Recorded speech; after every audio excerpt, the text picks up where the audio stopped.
Hey there everybody, this is Shanigo. Welcome back to Megadimension Neptunia V2. In the last episode we stopped Korome from getting the Swirl console back. And, well, we're about to meet with the CPUs who are doing stuff in the Hyperdimension. But yeah, this is basically like part one of the good ending finale. As what I intend to do, I do intend on getting the dungeon done. It's actually a really easy dungeon to actually get through, to be honest. But there is some stuff I actually want to do first, that way it's out of the way, I can have it done, so it's sorted out for when I do New Game Plus. It's going to make my life a little bit easier if I do so. Off screen, I did get all the drops that I wanted eventually for the Forbidden Twig. So now I can buy that in the shop whenever I feel like it, and I'll be honest, you probably should pack a few, especially if you decide you're not really strong enough at this level. At this point I am pretty fine with my levels at the moment. I do, by the time I meet the final boss of the next dungeon we're going to, I do want to be level 50, but other than that, I'm perfectly fine with my levels. I should also mention, the scripts did discover Semu Labyrinth here. Now, you probably heard me a few times when I was walking through the maze dungeons, saying that there was a stupidly hard maze dungeon that had no map and no radar. This is that dungeon. It's also got 5 levels on it. These are pretty much the hardest monsters to fight in the game, and you really probably shouldn't fight them. Except on floor 4, if you bring a Change Enemies Scout to Semu Labyrinth, you get big metal doggoos on floor 4, and they're probably like the easiest enemies to deal with. Since they only have 50 health, and despite the fact they have stupidly high defense and high evasion, you can pretty much kill them if you symbol attack them and attack them with like SP moves and such. And killing one on its own will net you 10 million experience, which is a lot of experience. But if you manage to bring every single scout that has EXP up, that will actually double to 20 million, and the first time doing that should get anybody without learning who has the learning ability or is in the main party. That'll get them to level 80, like level 80 plus, which is pretty much more than enough that you need to do for the entire game. That being said, if you have DLC, then you probably have the level cap DLC as well. So the cap is 999, but there is an achievement for getting to level 99. So here's where you'll be doing that. You'll also want to, if you want everybody to be like level 99 and such, you probably want to get a few of the discs that have at least level 3 yellow chips you can put on. Buy a few of the racing chips from the shop and put them on using disc development, because that gives the learning ability to everybody. I will say, polite reminder, Uzume and Esha both have learning built in, so you don't have to do that with them. Anyway, I've spent like 4 minutes rambling about nonsense. I should say I will do Semu Labyrinth, but I'm probably going to do it after I've done True Ending. All the True Ending stuff, it's basically just an extra thing anyway. And the only reason you'd be going there is to grind on giant metal doggos. But anyway, next cutscene.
So it looks like Korome has the Power of Tari's CPU at her disposal, and generally, and considering that the original holder of Tari's CPU power couldn't really control it herself, that's kind of a bad thing to have.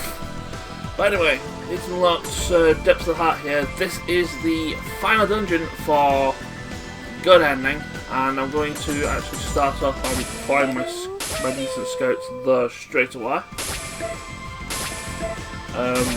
Mainly because I'm not going to be going there straight away.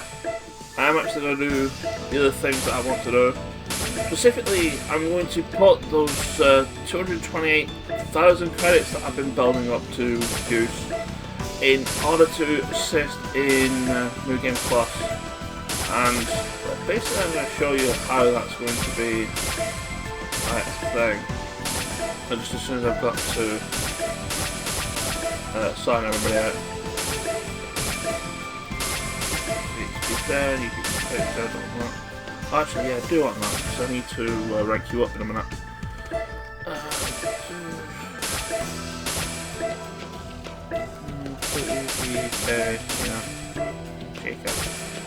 Right, let's everybody go over to there.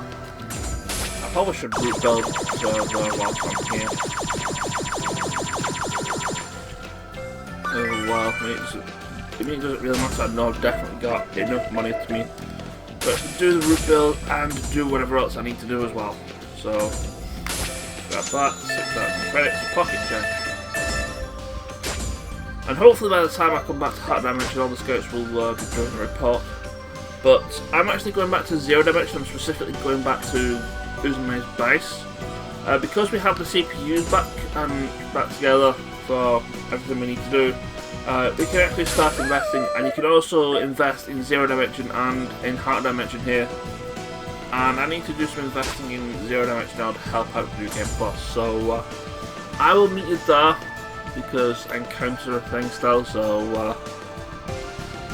yeah, I'll meet you there and I'll explain things when we get along.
I mean, that's totally not like a certain CPU that we know.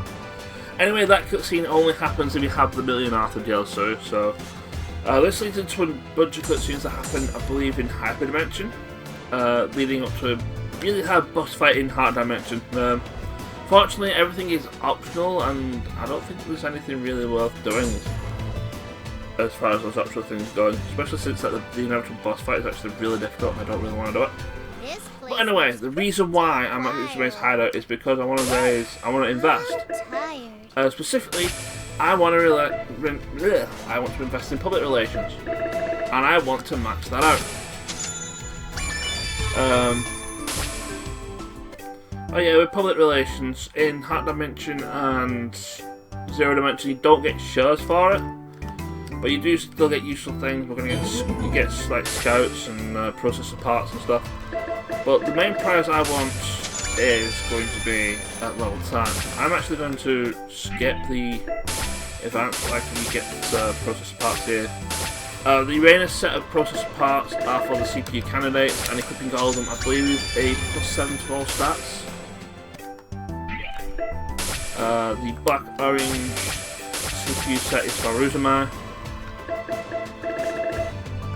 I think level 5 is more like Christian Nap, isn't it? Yeah, it's more like Christian Nap, so you can buy the mystery box if you want to.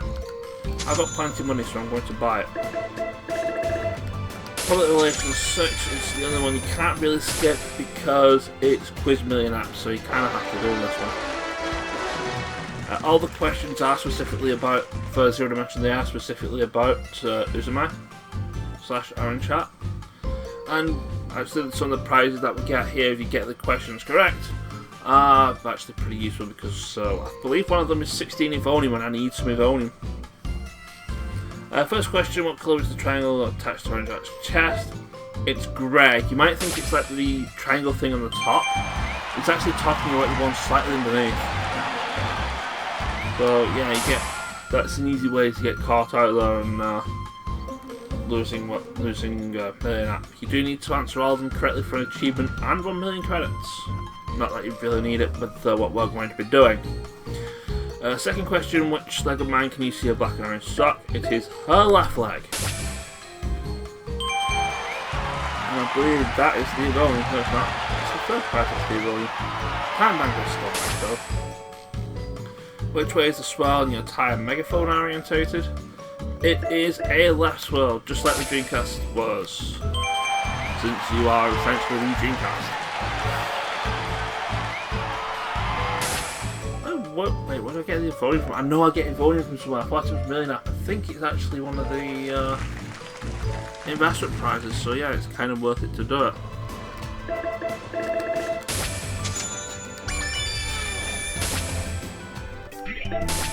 There it is, 10 Evonium.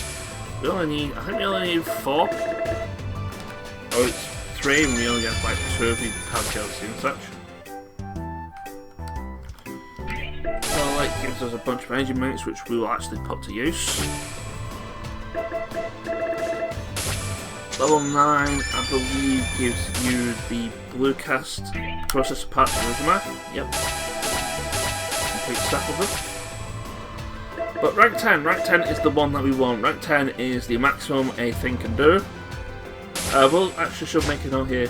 Generally I'll go to +10, but I believe for Zero Dimension the commerce one only goes up to +3. I think it might be the same in Zero Dimension. You do need to invest in absolutely all of them for like an achievement, but if you invest in one thing to maximum level, which we have just done here, you will get the owner achievement. But what max public relations in Zero Dimension gives you is the Delphinus Processor set.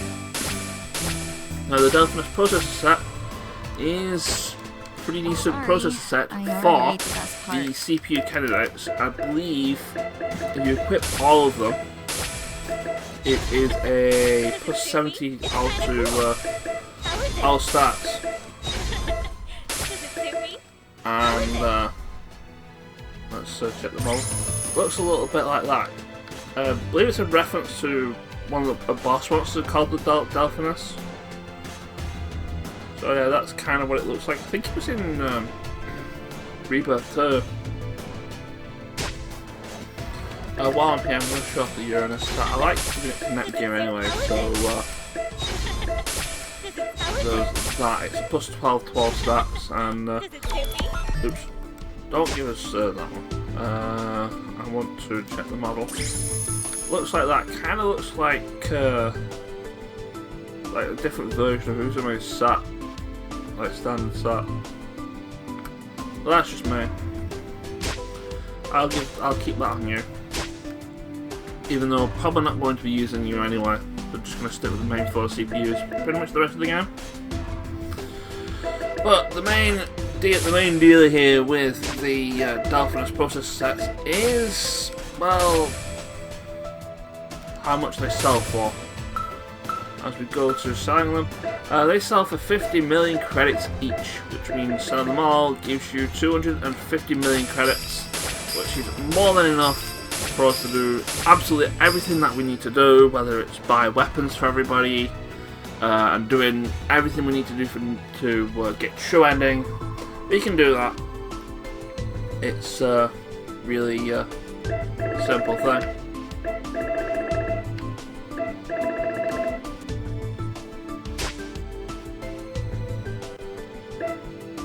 So what I'm going to do, there's actually going to be one last thing I need to do here. I'm going to actually go back to Hyperdimension because I kind of forgot this the last time I did this. This is basically a take 2 of this video. I forgot to do this, and it's basically to get Breaker 2 since we have the Evonium that we need in order to craft it. Now we can only craft the Hyper Bracelet in Planeptune if you have Industrial, I believe it's Industrial level 6, or it's Industrial level 5. But once you have Industrial level 5, you can craft the Hyper Bracelet. You only need one. And that gives us Breaker 2, which means we can break all the things that we couldn't break before. And, well, it's not going to be useful now, considering that we're pretty much at the end of the game. It is going to be useful in New Game Plus, we can actually go through certain places a little bit quicker. And we can also get treasures that we couldn't actually get before. That being said, I think that's all we need to do. So now all I need to do is just go back to like Heart Dimension. I'm going to be at Ruins of the Heart. I'm going to buy weapons and equipment because I can get weapons and equipment for everybody now. And I will meet you on the way to the final dungeon. So I will see that. Not going to lie, I am going to be super happy when I'm doing New Game Plus because I don't have to do any more overworld encounters. Anyway, Depths of the Heart. I did realise that my scouts had something, and they have. They found the go to the hidden treasure. I should have actually mentioned what that is. 60 destructible objects, and I can do that really easily because I know where they all are. This dungeon's actually really simple, considering even though it's potentially a final dungeon. Because all we're doing is just following this road around, and when we get to a junction we're basically turning right and following the path down, and then we're pretty much at the final boss. Anyway, 6 items, there's brick items, there's 3 here. And there's actually 3 at the junction we're going through, so that's our 6. There's actually nothing else there but that strong monster which the scouts found. Thanks for finding that one, scouts. It's pretty great. I'm not going to fight it, so we kick me in the ass. And there's our other 3, and the hidden treasure has appeared. It is actually over here, and I want to go over here anyway because there's treasure, and I like treasure. I also almost missed the treasure because it's right here. What's inside? And I'm also walking on the sidewalks here, on the pavements, because the enemies won't actually hunt me down though. Anyway, grab treasure, and yeah. Hidden treasure, right over here in the second parkway. More energy max. Neat. Neatest. But yeah, the reason I'm not really fighting enemies, I'm actually going to fight enemies because, like I said, I want to be level 50 with, at the very least, the CPUs. To make this final boss a little less painful. But yeah, you go to the junction, you follow it to the right. And here we are, this is the save point and the event marker for the final boss. Of which I'm going to save for the next video.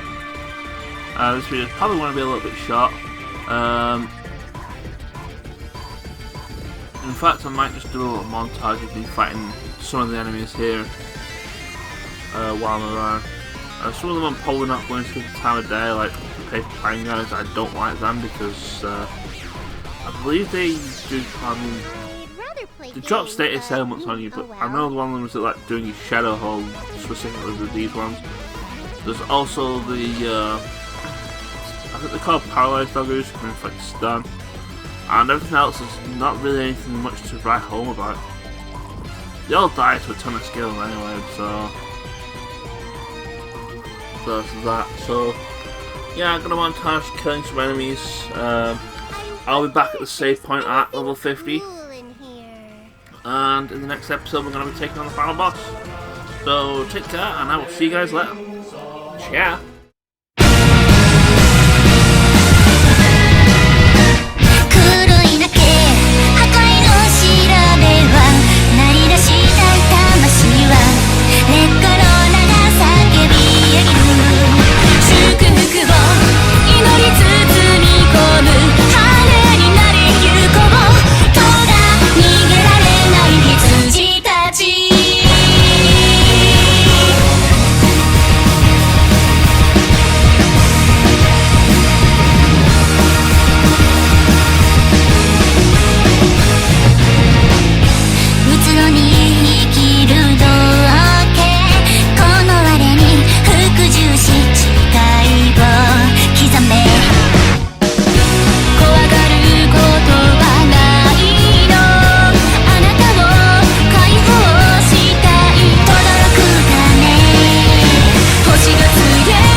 言葉